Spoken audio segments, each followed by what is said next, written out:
Yang dihormati Imam, Musi dan Jatuh Kuasa Masjid, para jemaah muslimin dan muslimat sekalian. Bulan Ramadan tahun lepas saya datang kat sini ceramah nuzulul Quran. Saya sebut tentang konten Al-Quran yang mendahului ilmu sains moden pada zaman sekarang. InsyaAllah untuk malam ni saya nak sentuh tentang konten Al-Quran. Salah satu aspek yang menarik dan hebat dalam Quran ini ialah kisah-kisah yang ada dalam Al-Quran. Yang mana kisah-kisah yang ada dalam Quran ini sangat hebat dan memberi panduan kepada kita dalam kehidupan. Orang murid dah ke kat belakang? Tak apa, teruskan. Yang nak duduk-duduk, yang nak murid boleh teruskan. Dan salah satu aspek penting yang ada dalam Al-Quran ialah kisah-kisah yang ada dalam Quran. Ada kisah para nabi, ada kisah orang-orang baik tapi bukan nabi, ada kisah orang-orang jahat, ada kisah dulu jahat lepas tu jadi baik. Dan ini sangat penting dalam Quran. Ada satu surah, dari awal sehingga ending surah itu satu kisah. Surah apa tuan-tuan? Surah Yusuf. Kalau ada masa, cuba tengok makna surah Yusuf. Terutamanya kalau orang yang sedang ada masalah dalam hidup, baca kisah Yusuf, Masya Allah. Masalah adik-beradik, masalah kena fitnah, masalah kena tipu, masalah masuk penjara, masalah kena goda, banyak masalah dalam penjawatan. Dia akan merawat hati kita sebenarnya. Malam ni saya nak ambil satu kisah yang barangkali kita pernah dengar dah. Saya nak ambil yang pengajaran daripada kisah itu, iaitulah ketika Allah Subhanahu wa ta'ala memerintahkan penghuni-penghuni syurga. Ketika itu para malaikat dan juga iblis ada dalam syurga. Allah telah mencipta Nabi Adam alaihi salam. Lalu Allah perintahkan supaya sujud kepada Adam. إذ قال ربك للملائكة اسجدوا لآدم فسجدوا إلا إبليس. Ingatlah ketika mana Allah perintah pada para malaikat supaya sujud pada Adam, semua sujud kecuali iblis. Dan sujud ini bukan sujud menyembah Adam, tapi sujud patuh perintah Allah, sujud pada Adam. Bagaimana kita sujud menghadap Kaabah. Kita tak sembah Kaabah, tapi kita sujud kerana patuh perintah Allah. Yang saya nak highlightnya ialah sifat iblis. Aba wastakbar, dia telah ingkar dan dia telah takabbur. Dalam surah lain Allah Ta'ala cerita jawapan iblis kepada Allah. Ya Allah, Kau ciptakan Adam dari apa tuan-tuan? Tanah. Kau cipta aku dari api, Adam dari tanah. Takkan api nak sujud pada tanah? Itu dalam surah lain iblis jawab. Dan ayat lain iblis yang minta. Bila Allah Ta'ala nak bawa iblis masuk dalam neraka, iblis siap minta postpone lagi. Ya Allah, boleh tak tangguh dulu, jangan masuk lagi dalam neraka. Allah Ta'ala kata, kenapa? Kata iblis, aku ni asal duduk dalam syurga, terpaksa masuk neraka. Siapa punya pasal? Adam punya pasal. Jadi tolong jangan masuk aku lagi dalam neraka, tunggu kiamat dulu.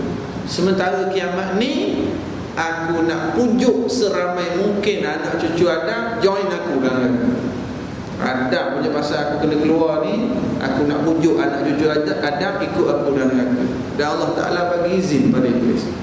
Iblis pun declare la ughwiyannahum ajma'in illa ibadaka minhumul mukhlasin.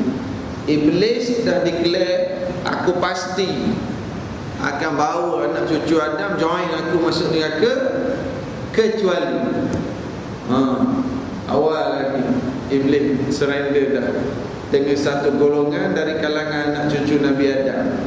Siapa dia?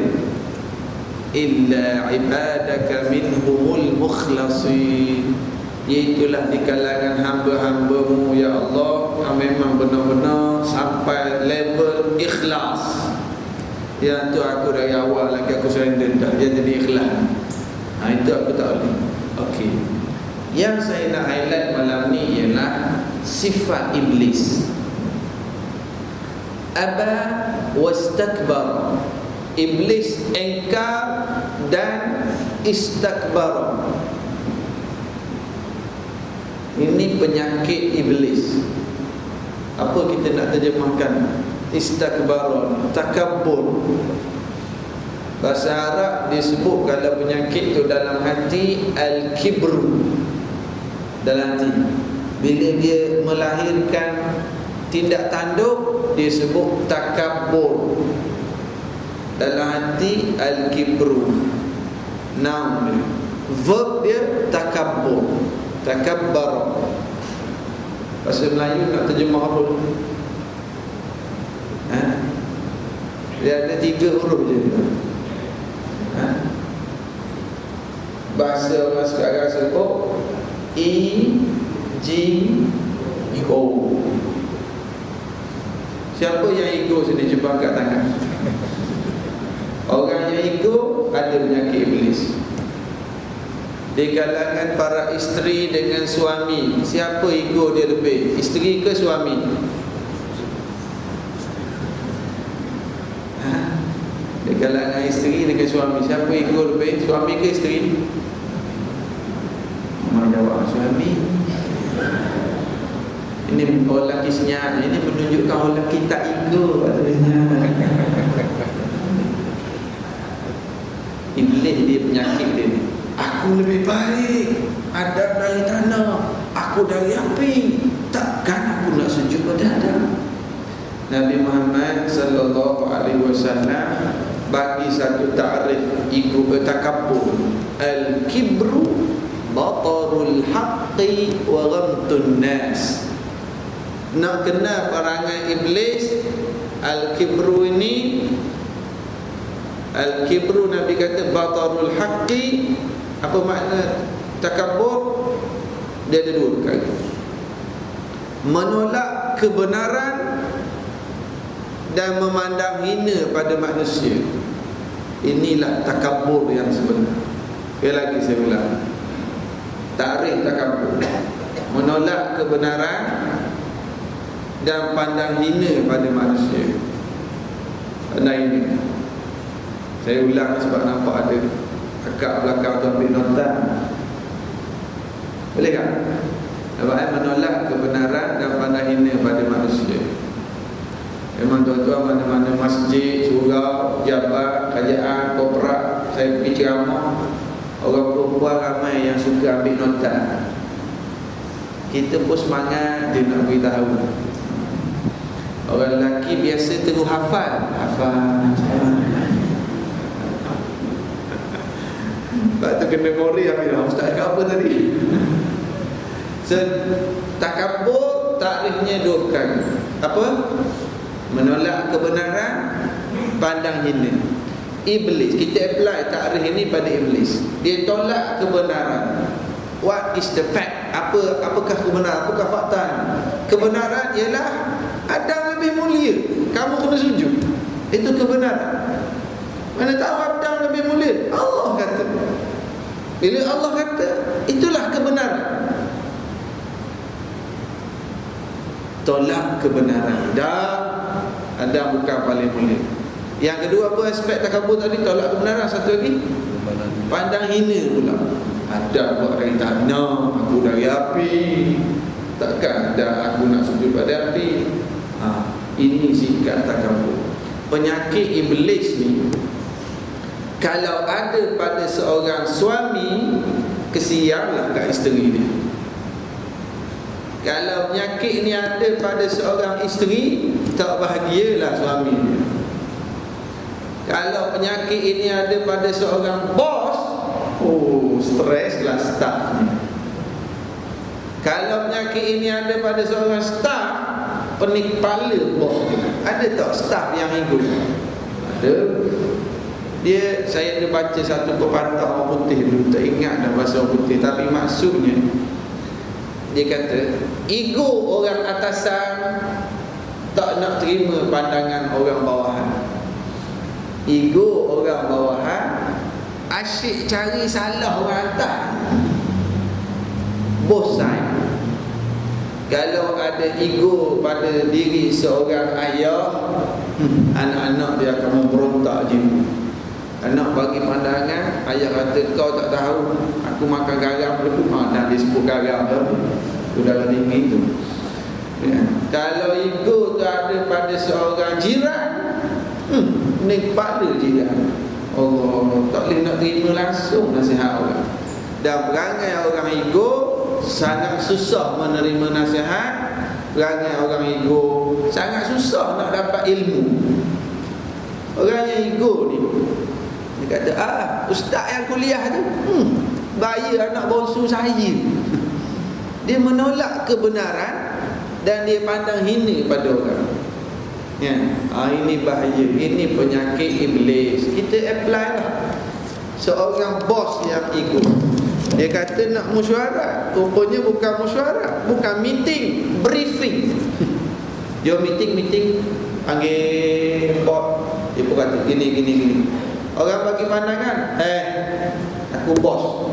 Dia tolak kebenaran dan dia pandang ini. Nabi Muhammad sallallahu alaihi wasallam, leadership Nabi Muhammad, leadership by respect. Para sahabat taat dan sayang. Adapun leadership Fir'aun, pengikut dia taat dan benci sambil takut. Dah lah takut, benci ada semua. Takut, benci, taat, Fir'aun. Itu leadership Fir'aun, takabur. Nabi Muhammad leadershipnya by respect, taat dan sayang. Sebab Nabi Muhammad ni dia against kepada takabur, lawannya ialah tawaduk.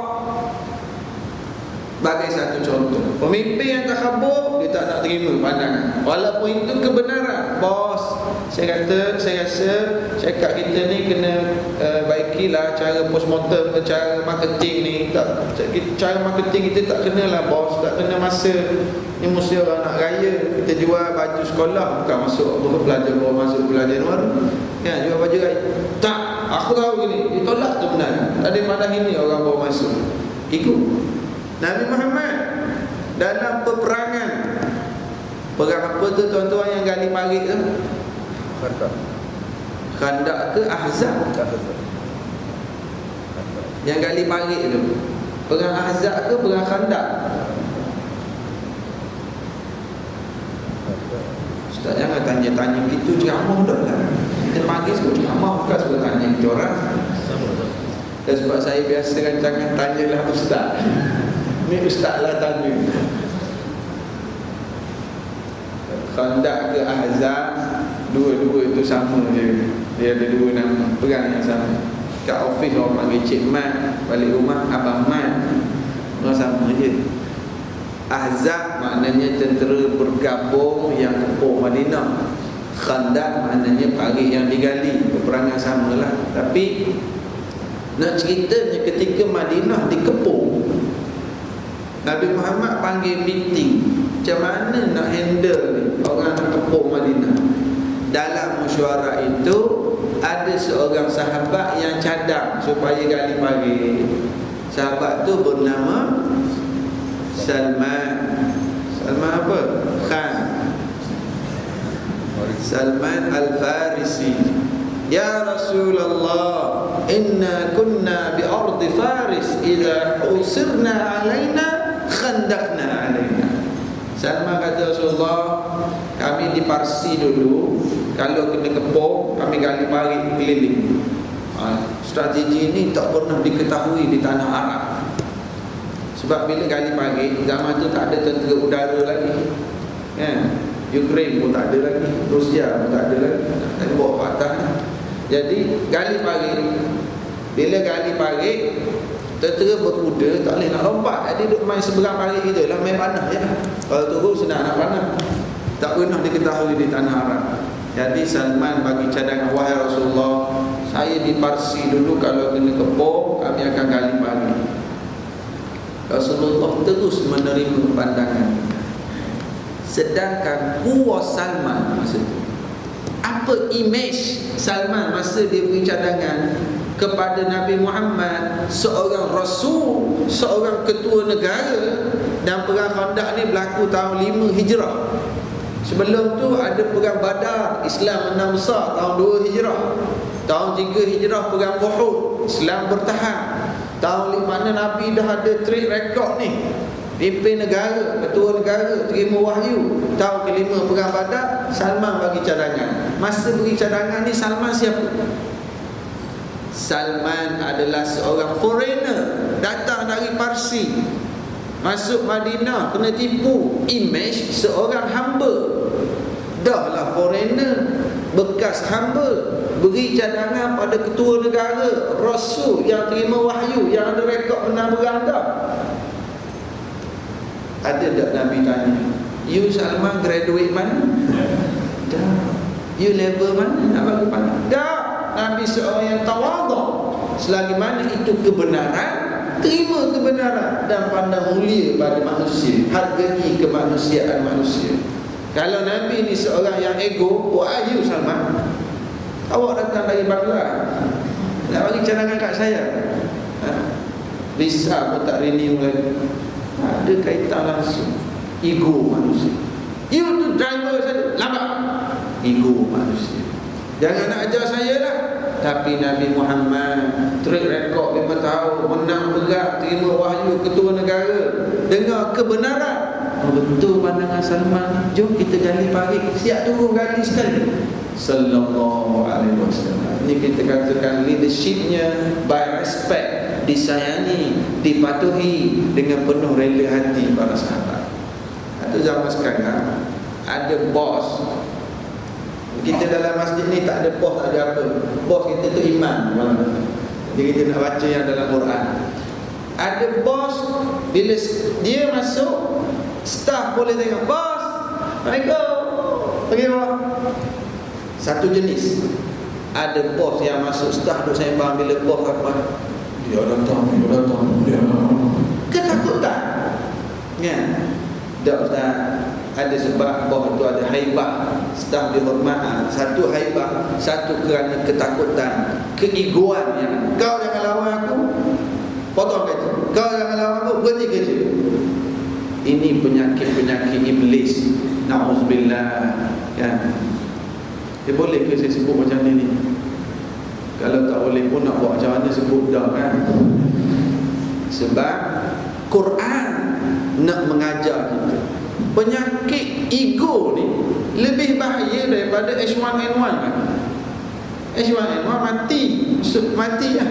Penyakit ego duduk dalam syurga dah boleh jadi keluar. Iblis, dia rasa dia lebih, dia rasa dia hebat, lalu dia menolak kebenaran dan dia pandang hina pada manusia. Waliyadzubillah. Nabi Muhammad seorang yang sangat tawaduk, seorang suami yang ego. Isteri nak beri pandangan, awak tak tahu, awak pergi ke dapur, yang ni urusan saya. Nabi Muhammad seorang yang mendengar pandangan isteri. Dalam peristiwa Hudaibiyah, bila tak jadi nak buat umrah, Nabi masuk dalam kemah. Nabi tak jadi nak buat umrah, Nabi suruh para sahabat, dan kita tak boleh nak buat umrah ni. Orang musyrikin Mekah blok jalan, terpaksa balik dulu tahun ni ke Madinah, tahun depan buat umrah. Nabi kata tahallul. Sahabat tergamam sebab tak jadi nak buat umrah sahabat dia. Nabi kata tahallul, sahabat dia. Lalu Nabi pun masuk dalam kemah, Kebetulan ketika itu Ummu Salamah ada dalam kemah. Ummu Salamah tengok muka Nabi agak muram. Ummu Salamah tanyalah suaminya Rasulullah. Ummu Salamah kata, Bama ada. Bama sebab apa ni? Allah kata, aku suruh dia orang tahallul, dia orang tak tahallul, dah tak jadi umrah ni, dia balik Madinah. Ummu Salamah kata macam ni. Rasulullah keluar, tak payah suruh dia orang tahallul, Rasulullah tahallul. Dia orang tengok dia akan ikut ni. Rasulullah kata ni pandangan yang betul. Rasulullah pun keluar dari kemah, tahallul, para sahabat pun bertahallul. Nabi mendengar pandangan isteri. Dengar bukan ikut semua, dengar. Tapi he was a very good listener sallallahu alaihi wasallam. Kan, kalau dia ni seorang yang ego, tolak orang ini. Kau tak tahu lah, you tak tahu. Apa settle? Ini tolak kebenaran, pandang hina pada isteri. Okey. Dalam kitab Ihya Ulumuddin, Imam Al-Ghazali menyebut ada 7 perkara yang menjadi sebab manusia ni jadi takabur. Saya akan go terus secara ringkas lah malam ni. 7 perkara, moga-moga kita hindari 7 perkara yang menjadi sebab manusia jadi takabur. Dalam 7 ini ada 2 yang bersifat religious, keagamaan. 5 bersifat perkara biasa. Ini Imam Ghazali, dia kaji jiwa manusia. 2 yang pertama yang bersifat keagamaan. Ada manusia, kata Imam Ghazali, ada manusia menjadi ego kerana banyak ilmu agama. Dia ni ada ilmu agama banyak, dia jadi sombong. Aku ustaz, kau siapa? Kau nak nasihat aku? Bahasa Arab pun tak pandai. Jangan nak ajar lah aku ustaz. Alhamdulillah. Kadang-kadang sebab dia rasa dia ustaz, dia pandang hina anak murid tak boleh tegur. Nabi terima pandangan sahabat dalam perang Badar nak pilih tempat. Sahabat Khabbab kata, Rasulullah pilih tempat ni wahyu ke saja-saja strategi? Rasulullah kata strategi bukan wahyu. Rasulullah pandangan saya tempat ni tak sesuai untuk perang Badar ni, pilih tempat lain lah. Kita dapat air, musuh tak dapat air. Rasulullah kata pandangan yang baik ni. Maknanya Rasulullah tak ego. Orang yang ego dia rasa dia ilmu banyak. Kadang-kadang dia rasa dia ustaz, kamu bukan ustaz nak ajar aku. Kadang-kadang dia bukan ustaz pun, tapi dia ni banyak attend majlis ilmu. Bila kawan-kawan yang tak berapa biasa datang nak nasihat, kata, you nak nasihat I ke? You ni muka ke Jumaat dia nampak, tu pun tidur separuh. Saya tiap-tiap malam dengan kuliah. Dia rasa dia ni ada ilmu lebih, menyebabkan dia jadi ego. Oh ustaz, kalau gitu kita tak payah belajar lah. Kalau belajar jadi sombong. Dah, kena belajar, tapi ikhlaskan niat. Ilmu yang bermanfaat akan menjadikan pemilik dia bertambah tawaduk. Lagi banyak ilmu, lagilah dia merendah diri. Lagi banyak ilmu, lagi dia rasa hinanya dia di hadapan Allah. Lagi banyak ilmu, lagi baik akhlak. Yang masalahnya dia belajar sebab nak suruh orang puji dia, nak tunjuk pandai. Itu golongan yang jadi takabur sebab dia banyak ilmu. Siap tahu dalil, ayat Quran, hujah itu hujah. Kerja dia nak bergaduh dengan orang. Lagi banyak belajar, lagi bersungguh bab bergaduh dengan orang. Ini unsur-unsur takabur yang menyebabkan dia tak boleh terima dan kebenaran dari orang lain. Dia rasa aku je betul dan dia pandang ini pada orang. Waliyahzubillah. Moral of the story, carilah ilmu, dan ilmu yang bermanfaat akan menjadikan pemiliknya seorang yang merendah diri. Satu, ini religious, berbentuk agama. Ada satu lagi yang berbentuk agama yang menyebabkan orang jadi takabur. Dia amal soleh banyak nak ada dengan orang lain. Dia rajin sembahyang sunat, tarawih dah lalak tadi dah, no malam nanti sambung sembahyang pula, baca Quran pula. Dia 2 kali khatam kan Ramadan ni. Dia banyak amal soleh menjadikan dia ni takabur. Ini Imam Ghazali sebut. Bila orang nak nasihat dia, dia kata kamu tu sembahyang fardu je, sunat pun tak buat. Aku 3 kali khatam Al-Quran, sembahyang sunat aku banyak. Bila dia rasa dia banyak amal soleh, menyebabkan dia jadi takabur, menyebabkan dia tak boleh terima dah kebenaran, dan dia pandang hina anak-anak muda. Anak-anak muda nak nasihat, cik, saya rasa cik, kita kat masjid ni Kau nak jangan cakap banyak lah. Kau main sunat pun malas, main Jumaat je datang, terawih pun 4 je. Aku main malam. Dia rasa dia lebih dengan amal soleh yang dia buat. Oh ustaz, kalau itu kita tak payah buat amal soleh lah. Dan kalau buat amal soleh jadi itu dah. Orang yang banyak ibadah sepatutnya melahirkan jiwa hamba yang lebih hebat dalam hati. Lagi banyak amal soleh dia buat, lagilah dia ni merasakan kehambaan dalam diri dia. Ini dua perkara agama. Jangan silap faham. Bukan tak boleh buat amal soleh, bukan tak boleh tambah ilmu, tapi biarlah dengan penuh keikhlasan. Yang ketiga kata Imam Ghazali, kasratul mal. Dua tadi berbentuk agama, ada 5 lagi berbentuk perkara duniawi biasa. Tak salah kalau diurus dengan baik, tapi ada yang menyebabkan manusia jadi ego. Kata Imam Ghazali, kasratul mal yang ketiga, banyaknya harta. Dia ni kaya, dia banyak harta, menyebabkan lahir penyakit iblis dalam hati dia. Allahu Akbar. Harta yang kita miliki hari ini adalah milik Allah. Kita yang menguruskan. Allah nak tarik balik anytime. Satu nerve kita je belakang ni, cep, lari, terlentak kat rumah, tak boleh gerak. Kan? Tapi ada manusia dia kata, I have everything, aku ada segala-galanya. Kamu jangan nak nasihat aku lah. Kamu nak nasihat aku? Tu, kereta kamu tu aku boleh beli cash 20 biji. Lah apa kaitan beli kereta dengan nasihat? Dia tak boleh terima nasihat. Kawan-kawan kata, bos, jom kita pergi semayang dulu. Kau jangan pandai lah, aku belanja kau kat padang kau ni, main for free, nak ajak aku semayang. Apa kaitan belanja masuk geringnya dengan ajak semayang? Dah lah tak semayang, main kau apa tak semayang, berjudi pula. Tak tee off lagi ni, 30-10 ke whole by whole. Tak duit juga.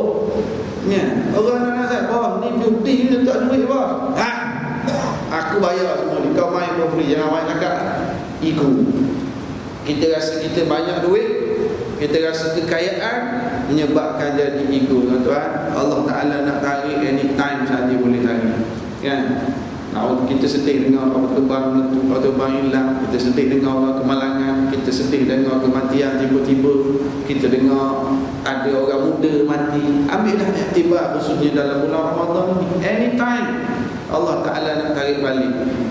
Dah ustaz, kalau gitu baik tak ada harta lah. Tak, Islam tak kata gitu. Islam kata lagi banyak harta lagi bagus, lagi banyak zakat boleh bayar, lagi banyak sedekah boleh bagi.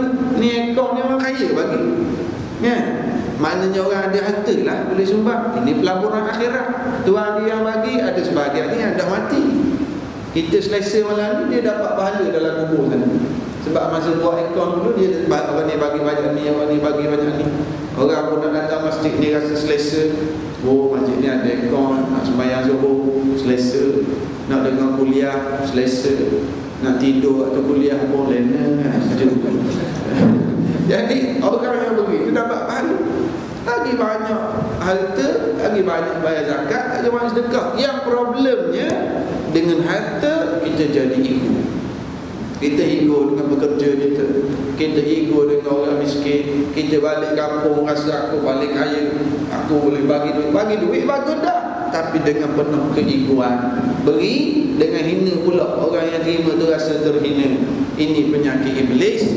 Na'udzubillah. Imam Ghazali kata ada orang yang dia kaya menyebabkan dia jadi takabur. Waliyadzubillah.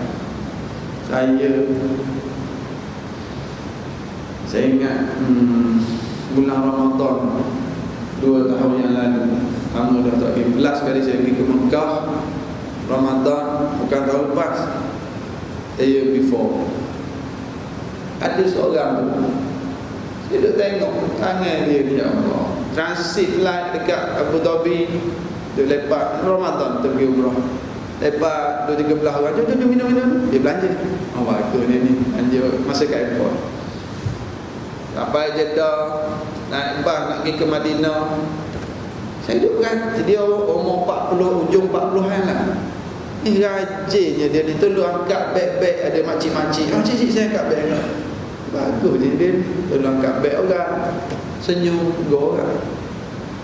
Lepas tu rajin sampai Madinah, check in hotel dah, sibuk nak turun Masjid Nabawi dah, tengah malam masa nak turun juga. Rajin semayang tu. Saya ingat lagi masa dalam perjalanan dari Madinah ke Mekah, saya memang request dengan travel, saya kata saya nak jadual kita buka tengah jalan, tepi jalan lah, bukan tengah jalan, buka di RNR, sebab saya nak kita terawih di RNR. Memang akan terlepas terawih di Mekah, biar kita, supaya kita boleh masuk Mekah, orang selesai dah terawih, kita boleh umrah dengan tenang. Selesai sa'i, kita balik sahur, sembahyang subuh, tidur. Saya tak nak masuk Mekah orang tengah terawih. So saya request kita terawih di RNR. Jadi masa buka puasa, grup kami sebuah bas. Jadi wakil travel agency ialah dia pun berniaga kan? Jadi ada bajet dia beli air untuk 40 orang Malaysia dalam bas ni lah. Kita pun kena faham bisnes dia, bajet dia beli air. Jadi bila dia beli air untuk 40 orang, ada makcik-makcik Mesir, Turki minta moyang, minta air. Jadi wakil travel tadi nak berikan, dan ni untuk grup ni dia duit wang dia untuk banyak ni kan, dia pun jalankan tugas dia. Jadi tak bagilah makcik Mesir tu, bagi pada orang Malaysia only. Jadi yang berada tu, bila dia tengok kita, dia panggil saya, "Ustaz, jom kita pergi beli air, bagi kat makcik-makcik dah kedai." Jom lah, jom. Sebab dia tak pandai bahasa Arab. Kita beli air, dan edak saya dan dia bagi air satu-satu seluruh kedai. Saya kata bagusnya je ni. Kita pun seronok lah, walaupun bukan kita punya, tapi bolehlah gembira dengan makcik-makcik ni, orang Mesir, orang Turki, bagi air. Sampai Mekah, dia duduk hotel lain sikit, grup duduk hotel, dia duduk hotel dekat sikit, Masjid Haram, dia duduk seorang bilik dia.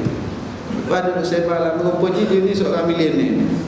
Seorang milioner, tapi berniaga spare part je. Spare part apa terlebak lah. Spare part apa terlebak, tak habis ayat lagi. Dia ada gas company. Sekarang dia duduk buka tahfiz percuma kat Kuala Kangsar tu. Anak-anak yatim dia belajar, dia buat resort, beli kambing, beli lembu, ada kedai steak. Tapi very humble. Kita tak tahu pun lah milih punya. Tapi tolong makcik duduk lepak dengan orang rajin semayang. Jadi kita mengharapkan, kalau Imam Ghazali sebut, ada manusia dia baru ada sejuta 2 juta je, tapi dah jadi sombong, dah jadi ego, dah jadi aku ada segala-galanya. Waliyahzubillah, ini penyakit iblis. Dia tak jadi hina. Tadi dia kaya, dia angkat beg orang, dia tak jadi hina, bahkan dia lagi disayangi oleh manusia. Na'udzubillah. Jadi silakan banyak harta, lagi banyak zakat, lagi banyak sedekah, dan tirulah Abdul Rahman bin Auf, tirulah Sayyidina Abu Bakar. Kita disayangi di dunia dan di hari akhirat, insya-Allah. Yang keempat, kata Imam Ghazali, antara perkara yang menyebabkan manusia jadi takabur, al-jamal, dan kecantikan. Dan Imam Ghazali sebut dalam kitab dia, dan ini banyak berlaku kepada golongan wanita.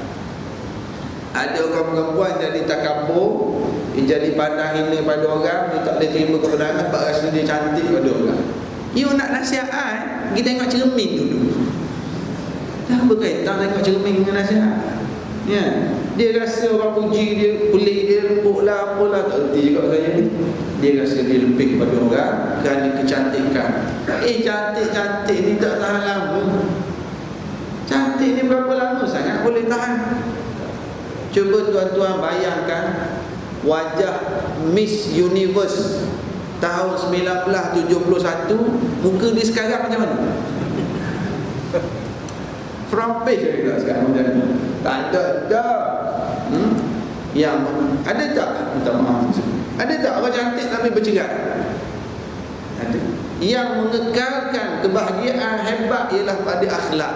Tapi kata Imam Ghazali kata, ada orang dia rasa dia cantik menyebabkan dia jadi ego. Yang lagi teruk, dah lah tak cantik, ego pula. Itu berarti kan? Dia tidak akan disayangi. Ada orang kata, dia tu muka cantik tapi perangai.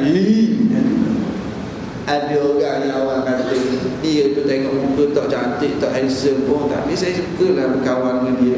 Kalau share masalah, dia boleh bagi nasihat, dia simpan rahsia, dia hormat orang. Orang sayang. Walaupun dia tak cantik. Oh, dia tu tak apalah, tak cantik, tapi suami dia nampak happy je dengan dia. Isteri dia tak cantik sangat, tapi membahagiakan sebab akhlaknya baik. Kata Imam Ghazali, ada manusia dia jadi ego, rasa dia cantik. Ya. Alhamdulillah. Jangan jaga akhlak, jaga perangai, jaga akhlak, jaga perangai. Terutamanya orang perempuan. Jangan bawa helok kereta tu. Kata Imam Ghazali, antara perkara yang menyebabkan manusia jadi ego sangat, an-nasab, keturunan. Dia menjadi orang yang ego sebab rasa keturunan dia lebih. Allahu Akbar.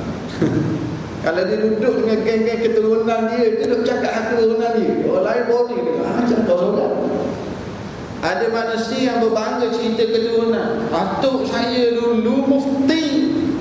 Dah awak apa? Dia cerita atuk mufti. Atuk saya dulu ulama terkenal. Atuk ulama. Awak Maya Zuhur bermontek. Ya. Oh, atuk saya keturunan wali dulu. Wali. Dah awak wali. Bangga. Tak salah kita motivate anak-anak kita supaya mencontohi generasi awal. Silakan bagi tahu anak arwah atuk kau dulu tu seorang ulama, orang hormat kampung ni. Kamu tak boleh jadi ulama pun, tunjuk perangai elok macam atuk dulu. Tak apa. Yang salahnya atuk saya dulu ulama. Cerita atuk. Dia berniaga tipu. Berbangga dengan atuk. Ini masalah. Kata Imam Ghazali, ada orang berbangga dengan keturunan. Kena jaga sikit. Saya Said, awak bukan Said ya. Tak maaf lah, ada Said, saya pun Said. Ya, kadang-kadang kita duduk sama-sama kita, awak al apa? Saya al-Idrus, awak. Tak apa kita nak bincang bab keluarga, tapi waktu kita sama kita. Kadang-kadang kita duduk dengan kawan-kawan ramai-ramai duduk cerita al kita. Orang bosan dengan meluat orang dengan. Ya. Ada kawan saya bila seorang ni kuat sikit duk cakap Said. Ramai kawan-kawan lain pun ada juga. Dia dah kata aku al-Kepong. Keturunan Nabi juga ni Nabi Adam. Jadi kita jangan, tak salah. Minta maaf kalau ada di sini, saya minta maaf. Saya pun Said juga, tak nasihat yang saya Said. Tak apa kalau kita duduk sama-sama kita nak cerita sedikit sejarah. Tapi bila ada kawan-kawan yang lain, cerita topik lain lah. Jangan duduk bangga keturunan sampai macam orang yang tak Said ni tak boleh masuk grup kita. Tidak ada kemuliaan melainkan dengan takwa. Value takwa, value di sisi Allah ialah pada takwa. Tapi kalau kita di keturunan baik, bertakwa pula, alhamdulillah. Ya, dia ni keturunan wali Songo ke, siji lorok telur, wali telur, ikutlah wali berapa pun. Kalau dia itu bertakwa, alhamdulillah. Tapi yang masalahnya, dia menjadi ego dan berbangga dengan keturunan. Itu masalah. Be yourself. Laisa al-fata man qala kana abi, walakin al-fata man qala ana da. Bukan seorang yang jantan yang asyik duk cakap ayah aku dulu, atuk aku dulu. Bukan yang jantan. Orang yang jantan yang berkata this is it's me, ini aku adalah aku. Jadilah diri kita. Yang masalah Imam Ghazali, dia berbangga dengan keturunan. Seterusnya yang keberapa dah? Next, yang keenam, quwwatul batshi. Ada orang yang jadi ego takabur sebab dia ni ada kekuatan fizikal. Tengok body macam The Rock, tengok muka macam Triple H. Jadi dia ni orang lawan dia sikit ping, orang lawan tung saja. Dia jadi ego sebab dia gagah, dia kuat. Kalau kuat, body dia tak. Tunjuk perut dia ni 3, 6 betul perut dia. Tunjuk body dia. Tengok aku punya berapa tahun sangat yang body dah tu. Yang body hebat tu berjalan gini. Nak tunjuk baju. Yang tu Allah Ta'ala bagi cerit berit dia. Kena cerit-cerit dah tandas tak keluar-keluar. Jangan kita sombong kan. Jangan kita sombong. Dia rasa dia menang heavyweight lah, apalah. Ya. Fahamilah ini nikmat Allah Ta'ala beri pada kita. Kita kuat, kita gagah. Tapi tidak selama-lamanya. Allah Ta'ala nak tarik balik anytime saja. Habis tak, kalau badan kuat je tak boleh ke? Kan kita kena kuat orang Islam. Betul, kuat, exercise, bina kekuatan, sihat tubuh badan. Tapi bukan menyombong dengan kesihatan dan kekuatan kita itu. Dan yang terakhir, lega dengan yang terakhir sikit ni. Yang terakhir, kata Imam Ghazali, kathratul atba', ramainya pengikut. Dan kata Imam Ghazali, dalam bab orang menjadi takabur kerana ramai pengikut, ini kepada dua kategori manusia. Satu, kepada para ulama. Satu lagi kepada para umara, pemimpin-pemimpin. Habis sebut dua, Imam Ghazali sebut dua. Ada orang jadi ego, faktor seterusnya ni sebab dia ramai pengikut. Dan ada yang pengikutnya, yang ramai pengikut ni, ada yang jadi ego sebab dia ni pemimpin. Satu lagi sebab dia ni ulama. Yang pemimpin jadi ego sebab ramai pengikut.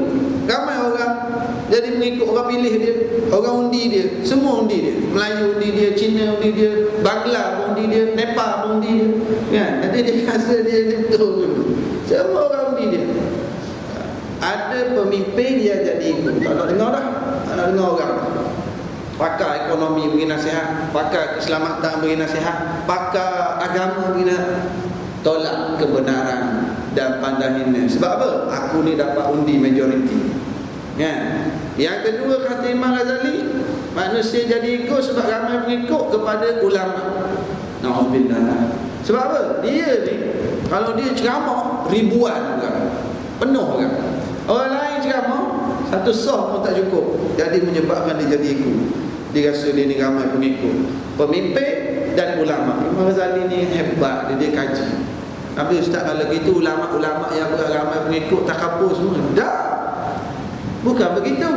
Kalau ramai pengikut menyebabkan dia jadi tolak dah kebenaran, tak nak dengar orang dah, itu jadi takabur. Tapi kalau ramai pengikut, dia jadi lebih bersyukur, boleh tarik orang jadi taat pada Allah, boleh tarik orang supaya patuh perintah Allah. Itu baguslah. Lagi ramai pengikut dia, lagi nasihat dia, lagi didengari. Itu baguslah. Tapi bila menyebabkan dia jadi takabur, itu penyakit, kata Imam Ghazali. Akhirnya merawat. How to solve, macam mana nak selesaikan masalah ini? Yang pertamanya dengan ilmu. Banyakkan hadiri majlis ilmu, kenal diri kita, kenal penyakit, kenal kesan di hari akhirat nanti. Orang takabur ni di hari akhirat kena sebab dalam neraka bersama dengan iblis. Kat akhirat, kat dunia, orang takabur ini dibenci. Kalau mungkin orang suka dia sebab dia suka belanja, belakang orang kutuk. Aku baik dengan dia sebab dia belanja makan. Ya, aku baik dengan dia, senang nak dapat award tender, aku baik dengan dia. Tapi dia tu, tengok orang macam ni, bila tak ada jawatan, dia dibenci, dia di reject, tak ada dah orang hormat. Waktu ada jawatan, orang cium tangan, cium ketiak dia. Tak ada jawatan, orang pandang hina. Sebab apa? Sebab ego yang ada pada diri dia tu. Orang patuh, orang taat dengan penuh kebencian. Sebab dia di dunia dibenci, di hari akhirat masuk neraka Jahannam. Moga-moga dalam bulan Ramadan ini kita ambil peluang untuk membersihkan hati-hati kita. Tirulah Nabi sallallahu alaihi wasallam, sebab itulah baginda disayangi.